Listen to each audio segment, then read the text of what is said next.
안녕하세요. 저는 한영고를 졸업한 한동민입니다. 저는 작년 입시에서 수시로 한양대 신소재공학부에 최종 합격하여 해당 학과에 2학번으로 입학하였습니다. 신소재공학부란 재료에 대한 전반적인 내용을 다루는 학과로서 금속, 세라믹, 배터리, 반도체 등 다양한 진로로 나아갈 수 있는 학과입니다. 신소재공학부에 들어오게 된다면 크게 세 가지로 나중에 나아가게 됩니다. 첫 번째로는 연구소 취직, 두 번째로는 대학원, 세 번째로는 대기업 취업이 있습니다. 저 같은 경우에는 학과 지원 당시에 확고한 꿈이 없었기 때문에 다양한 진로로 나아갈 수 있는 신소재공학부의 장점이 마음에 들어 지원하였습니다. 저는 당시에 많이 연구되던 신소재에 대한 보고서를 작성하여 담임선생님께 보여드렸었습니다. 담임선생님께서 그 내용을 잘 생활기록부에 반영을 해주셔서 도움이 많이 됐던 것 같습니다. 알과형 과학학원에서 고등학교 1학년 때부터 내신을 다니면서 1학년 통합과학, 2학년 화학, 생명과학, 물리학을 수강하여 좋은 성적을 받았었습니다.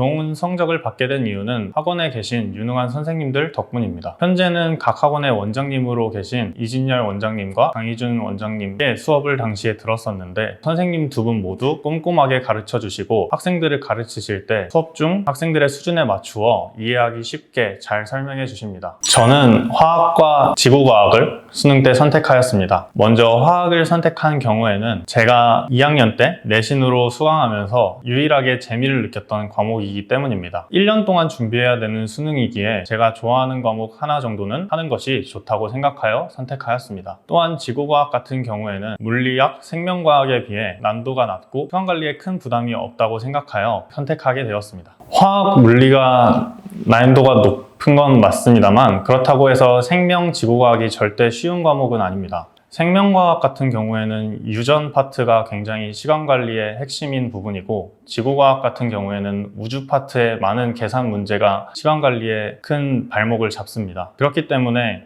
생명 지구과학을 비록 선택하였더라도 화학, 물리학을 다른 친구들이 공부하는 만큼 그만큼의 노력이 필요한 과목입니다. 그렇지 않다면 절대 좋은 성적을 받기는 쉽지 않을 것이라고 생각합니다. 내신과학 같은 경우에는 학교 선생님들께서 주로 중요하게 생각하시는 부분이 동일합니다. 그렇다 보니 교과서에서 중요하게 다루는 내용과 학교 선생님들께서 수업 시간 중에 언급하신 지엽적인 부분들에 대한 암기가 필요합니다. 또한 수능과학 같은 경우에는 자주 출제되는 분야의 문제들을 다양하게 풀어보며 그 부분을 마스터해야 합니다. 쉬운 문제들을 완벽히 숙지한 후에 오답률이 높은 킬러 문항에 대한 대비를 하는 것이 좋은 전략이라고 생각합니다. 먼저 국어와 영어 같은 경우에는 다른 과목들에 비해 암기량이 많습니다. 그렇다 보니 자주 접하며 암기를 하는 것이 중요합니다. 그래서 한 권의 모든 것을 정리하는 단권화하는 방식의 공부를 하였습니다. 학원 선생님들께서 설명해 주신 내용, 학교 선생님들께서 언급하신 내용들을 한 권에 정리하여 자주 들고 다니며 볼 수 있게 하였습니다. 수학의 경우에는 시중 문제집 한 권, 기출 문제집 한 권을 사서 풀었습니다. 학교에 부교재가 있는 경우에는 부교재 문제들을 3번 이상씩 풀며 문제들을 암기할 수준으로 많이 풀었습니다. 시중 문제집의 경우에는 공식을 외우고 문제의 유형을 파악하는 용도로 사용하여 문제량이 최대한 많은 것을 사서 풀었습니다. 기출 문제집의 경우에는 이를 응용하여 풀어나가는 방식으로 해결해 나갔습니다.